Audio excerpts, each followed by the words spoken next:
starts with the Union Square Cafe, which I opened at the age of 27, really soon after having lived in Rome. And it's a love affair that I have with Italian food, but I had also traveled to San Francisco, and I like that kind of food. I had also lived in France cooking for a while, so Union Square Cafe became France Eats Italy Eats San Francisco. And then 10 years later, Gramercy Tavern became an opportunity to explore my love affair with France and really the fine dining restaurants of France. And I asked myself, what if my favorite 3-star Michelin restaurant in Paris called Taillemont had a baby with the Union Square Cafe? What would it look like? That became Gramercy Tavern. And then restaurant after restaurant has been an opportunity to take foods that I've loved at some point in my life. Barbecue, blue smoke, grew up eating barbecue in St. Louis. Toasted ravioli on our menu, which I grew up with in St. Louis. You know, Shake Shack was my love affair with frozen custard and smashed burgers that I'd grown up with also as a teenager. But in each case, whether it's that or a museum restaurant like The Modern, or whether it's Maialino, which is a pure Italian Roman trattoria, my question has always been, what do I have to add to that dialogue? How can I present that even better, more authentically, using better ingredients? And that's just been the most fun journey you can possibly imagine. I think that because we had so much to learn early on, couldn't get the food out of the kitchen, couldn't get a cocktail out of the bar, I learned the power of hospitality. I learned that even more importantly than how good the food was or did we get the timing right, was how did we make people feel?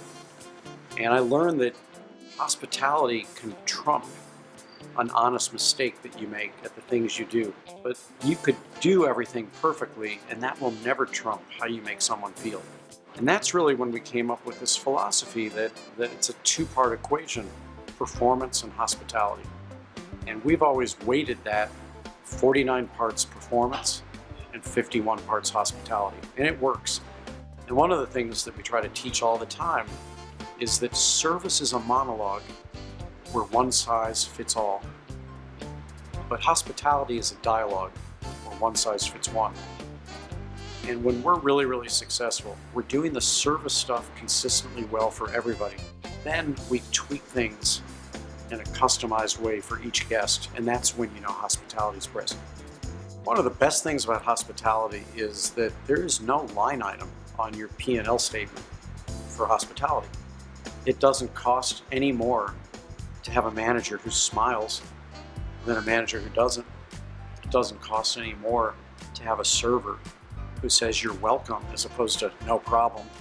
But that's also what creates this feeling that we want to create for our guests, which is we really want to blur the lines between going out and coming home. We want people, when they come to our restaurants, to get the things they went out for, but we also want the feeling that they're left with being one that they came home. I love the restaurant industry. I love the food business. I love people who put it out there every single day. And they do it with their hearts. They do it with their labor. They do it really with love.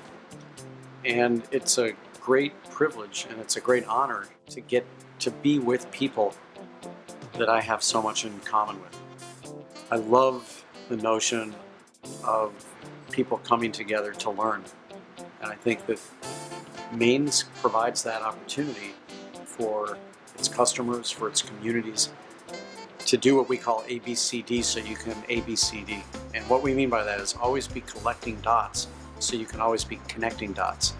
And when you come to this show, you come to this gathering of people and you're learning, you're collecting dots, you're learning how could I do it better, you're coming up with tips, and you're putting those tips to work, you're connecting those dots, you're meeting people, you're sharing information, you're exchanging things that are challenging, you're solving problems with each other. That's one of the most beautiful things on earth, and I'm just so glad we get to be part of it. I want to introduce you to Chef Carmen Quagliata, who's the managing partner of Union Square Cafe, and I'm really excited for everyone here that you're going to get to taste his food tonight. Thanks, Danny. I'm excited to be here.